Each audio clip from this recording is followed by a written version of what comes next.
नमस्कार मित्रांनो, पुन्हा एकदा स्वागत आहे तुमचं आपल्या चॅनलवर. मी तुमच्यासाठी आज पुन्हा एकदा नवीन स्टोरी घेऊन आलेलो आहे.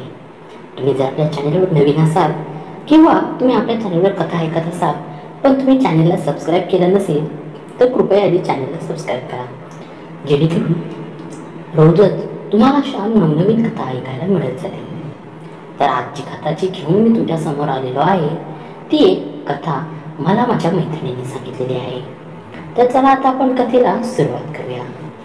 त्या दिवशी घरामध्ये मी व माझा सासरा होता. नवरा कामावरून यायला अजून उशीर होता. तेव्हा मी संध्याकाळी अंघोळ करून बाहेर आले. अचानक सासरे बुवांनी मला जवळ घेतलं. तेव्हा मी त्यांना म्हणाले, सासरे बुवा, हे योग्य नाही. सासरे बुवा म्हणाले, प्रीती, मी काय करू? तुझ्यासारखी सुंदर सून माझ्या घरात असताना मी शांत बसू शकत नाही. सासरे बुवा काही ऐकायला तयारच नव्हते. तेव्हा मी त्यांना म्हणाले, जे काय होईल ते फक्त आपल्यामध्ये राहील. तेव्हा ते खूप खुश झाले व पुढे काय केलं त्यांनी ते तुम्हीच ऐका. नमस्कार, माझं नाव प्रीती. मी एका शहरामध्ये राहणारी गृहिणी. वय अंदाजे 30 ते 35 वर्ष. मी दिसायला खूपच सुंदर व लग्नानंतर जशी तब्येत होते त्या प्रकारे मी दिसायला इतकी सुंदर होते की रस्त्याने चालताना प्रत्येक जणाला मी हवीशी होई. त्यातल्या त्यात घरामध्ये फक्त दिवसभर सासरा व मीच असायचे. मला सासू वगैरे काही नव्हते. नवराही कामासाठी नेहमी बाहेर असायचा. एकदा झालं असं की सासरे बुवा सकाळी सकाळी व्यायाम करत असताना मी त्यांना बघितलं. ते जरी वयस्कर असले तरी त्यांचं शरीर हे भलतंच बलदंड होतं. ते व्यायाम करताना मला खूपच आवडायचे. त्यांच्या अंगातून निघणारा घाम व त्यानंतरच त्यांचे अंगातून फुगणारे स्नायू यांकडे मी खूपच आकर्षित होऊन जायचे. एकदा झालं असं की नवरा कामावर गेलेला होता व त्याला यायला खूपच उशीर होता. संध्याकाळी गरमीचे दिवस असल्यामुळे मी अंघोळ करायला गेले. अंघोळ करता असताना अचानक माझ्या डोळ्यासमोर सासरेबुवांचा देह आला. काय करावं मला काहीच कळत नव्हतं. माझ्या हातमध्ये एक वेगळी चलबिचल चालू झाली. म्हणून एका हाताने मी हळूच माझी चिमणी चोळायला सुरुवात केली. तसं मला अजूनच कसं तरी होऊ लागलं. मग मी 2-2, 3-3, 4-4 गोटे आतमध्ये घालू लागले. मला आता खूपच कसं तरी होत होतं. बाहेर पळत जावं व सासरीबुवांच्या जाऊन डायरेक्ट अंगावर बसावं असं मला झालं होतं.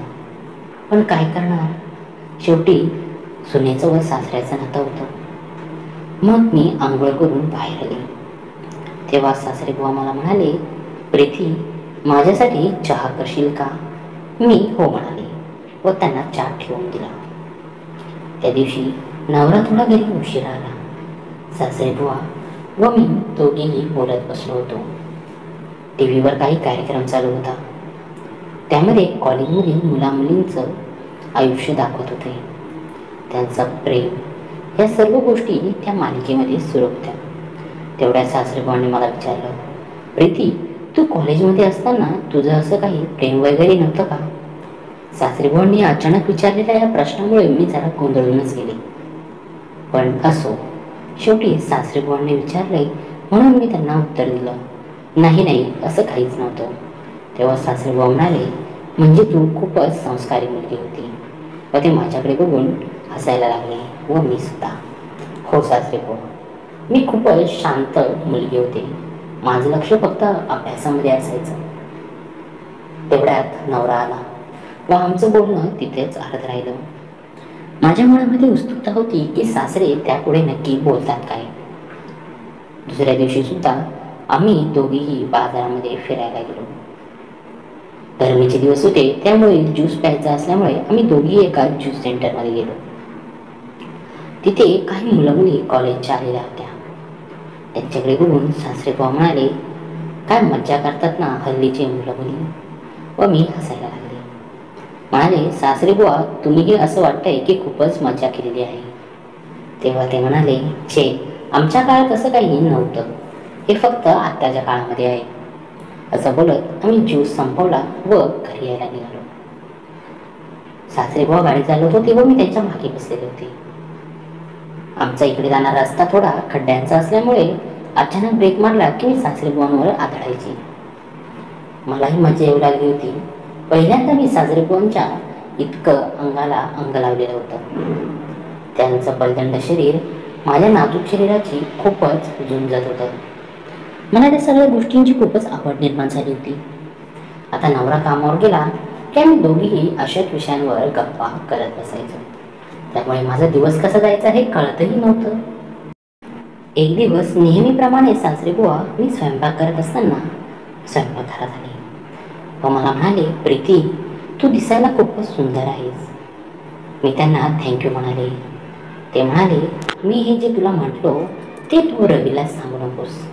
मी म्हणाले, नाही, तुम्ही तर माझी स्तुती केली, त्यात वेगळं काय. तेव्हा ते माझ्याकडे एक डोळा वर करून हसू लागले.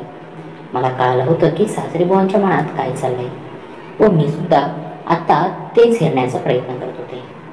आता मी त्यांच्यासमोर रोज वावरताना मुद्दामच माझा साडीचा पदर अर्धा छातीवर घ्यायची. चालताना जरा जास्तच कंबर हलवायची. यामुळे सासरेबुवा माझ्याकडे आकर्षित होऊ लागले होते.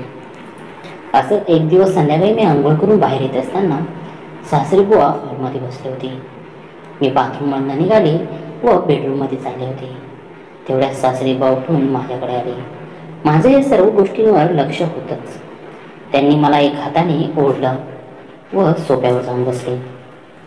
मी म्हणाले, सासरेबुवा, हे तुम्ही काय करताय? हे योग्य नाही आहे.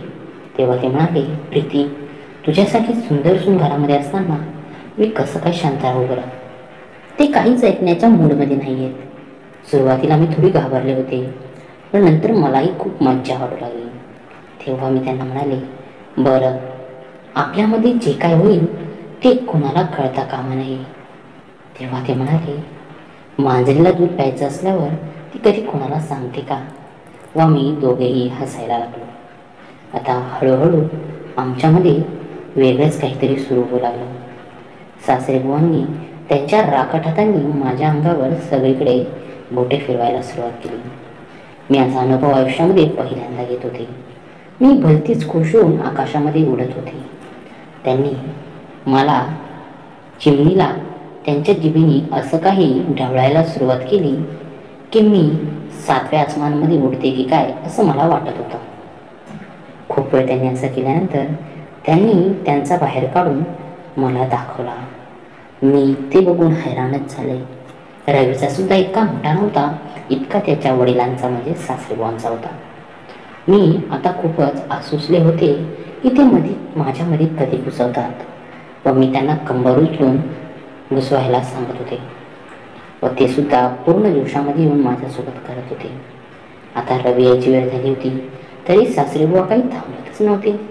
मी त्यांना म्हणाले, सासरेबुवा, आता बस झालं, रवी यायची वेळ झाली आहे, आपण पुन्हा कधीतरी करूयाच.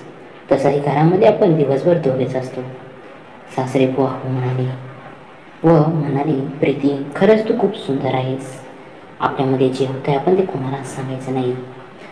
आयुष्यभर आपण एकमेकांना असंच सुख देत राहू.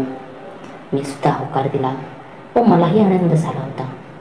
तर मित्रांनो, तुम्हाला आपली कथा कशी वाटली हे कमेंट्स